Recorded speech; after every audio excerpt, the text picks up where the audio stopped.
بەشی یەکەمی بەیانیەی سیاسی چواردەهەمین کۆنفرانسی تەشکیلاتی دەرەوەی وڵاتی حیزبی کۆمۆنیستی ئێران.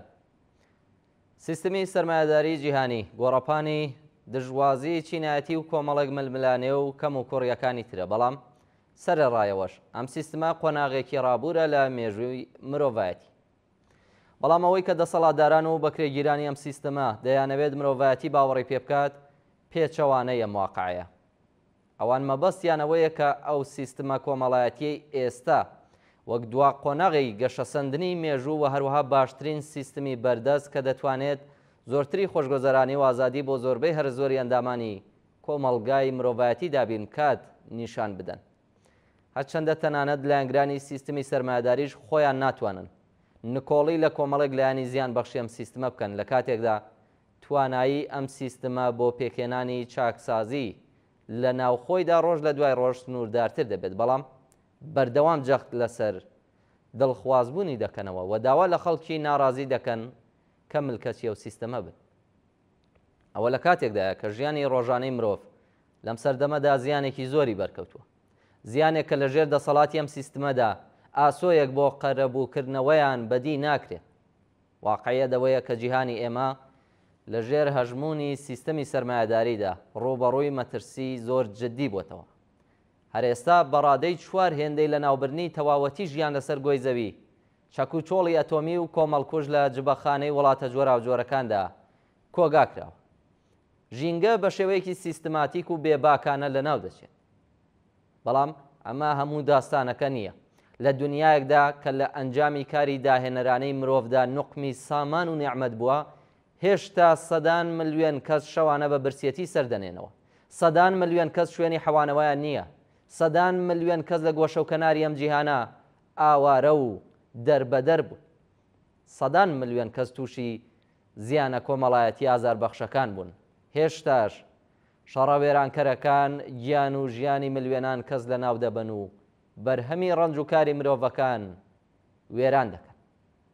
ژێنۆسایدی خەڵکی فەلەستین بە دڕندانەترین شێوە لەلایەن دەوڵەتی جەنایەتکاری ئاینی ئیسرائیلەوە لە بەرچاوی ڕای گشتی جیهاندا بەڕێوە دەچێت و شەڕی نێوان ڕووسیا و پەیمانی ناتۆ لە ئۆکراین بۆتە هۆی کوژرانی 1,500,000 کەس و هەروەهاش بەردەوام.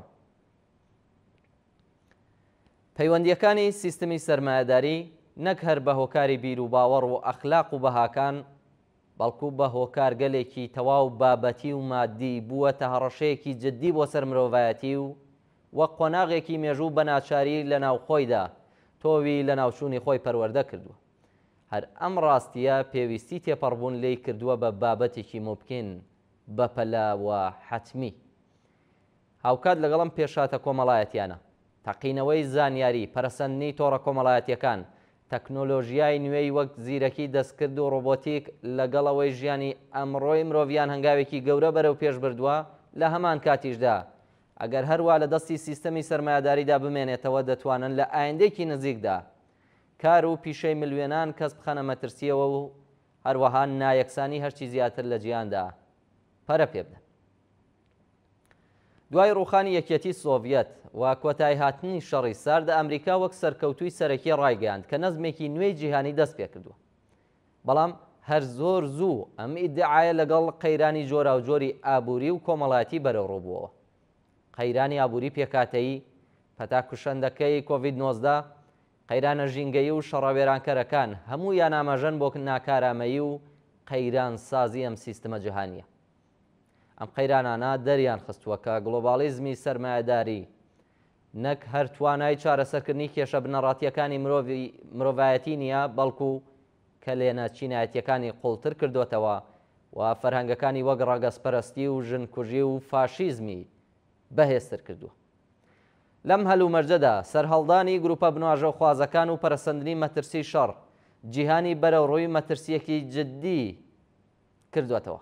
لە ئێران کە لێنە سیاسیەکانی نێوان دەسەڵاتداران لەسەر بنەمای استراتیژی جیاواز بۆمانەوە خەریکە پێک دێن، کۆماری ئیسلامی بەگشتی لە ئەنجامی پێشاتە ناوچەیەکان وەک شەڕی 12 ڕۆژە، شکستی حزبڵڵا لە لوبنان، ڕووخانی حکوومەتی بەشار ئەسەد لە سووریا، داڕمانی هێزە بە وەکالەتەکانی کۆماری ئیسلامی لە ناوچەکە، هەروەها گەمار و ئابووریەکان و سیاسەتی زۆرترین گوشاری ئەمریکا ناڕەزایەتی، ئاخێز و خەباتی جەماوەری بەڕادەیەکی زۆر لاواز بوو. دۆخی ژیانی زۆربەی هەرە زۆری خەڵک خراپتر بوو. هەژاری و بێکاری و زیانە کۆمەڵایەتیەکان بەربڵاوتر بوو. هاوکات لە درێژەی شۆڕشی ژن ژیان ئازادیدا بە بەراورد لەگەڵ ڕابردوو بزوتنەوەی کۆمەڵایەتی بەهێزتر سەریان هەڵداوە. ویست و داواکاریەکانی چینی کرێکار و توێژە ناڕازیەکان بەهۆی ڕەفتاری سەرکوتگەرانەی ڕژیمەوە خەریکە ئاراستەی زیاتر سیاسی بەخۆ دەگرن و تەواوەتی دەسەڵات دەبەنە ژێر پرسیارەوە. بەم مانایە قەیرانی سیاسی ڕژیم لەم قۆناغەدا پەیوەندی ڕاستەوخۆی بە دۆخی ئابووری و بژێوی خەڵکەوە هەیە. نەهامەتی ئابووری، گەندەڵی دارایی و حکومی، نزمی ئاستی خزمەتگوزاریە کۆمەڵایەتیەکان، بێکاری، بێئاسۆیی گەنجان، هەژاری لە ڕادەبەدەر و کۆچکردن بۆ دەرەوەی وڵات، ناوەڕۆکی قەیران و داواکاریەکانی جەماوەری ناڕازی لە هەموو شوێنێک پێک دەهێنن. پێویستە قەیرانی ئاو و کارەبا و ژێرخانی وێرانیش بە هەموومانەوە کە باسکرا زیاد بکرێت. دۆخێکی کە حکوومەت خۆی بەکردەوە تیایدا بۆتە چاودێرێکی پاسیف لە مرۆوە، جەماوەری بەشدار لەو ئاخێز و ناڕەزایەتیانەدا لە زومرەی بێبەشترین بەشیم کۆمەلگایە، واتە بێکاران، کرێکاران، معەلیمان، پەرستاران، موچەخۆران و خەڵکی پەراوێزی شارەکانن. بە لەبەرچاوگرتنی هەمووی ئەوانە ئەگەر گۆڕانکاریەک لە ئاستی سەرەوەی ڕژیمدا چاوەڕوان کراو بێت، ئەوە ئاستی خوارەوەی کۆمەلگاش لە بەردەم تەقینەوەدایە. هیچ نیشانەیەک لە ئاسایی بوونەوەی دۆخەکە بەرچاو ناکەوێت.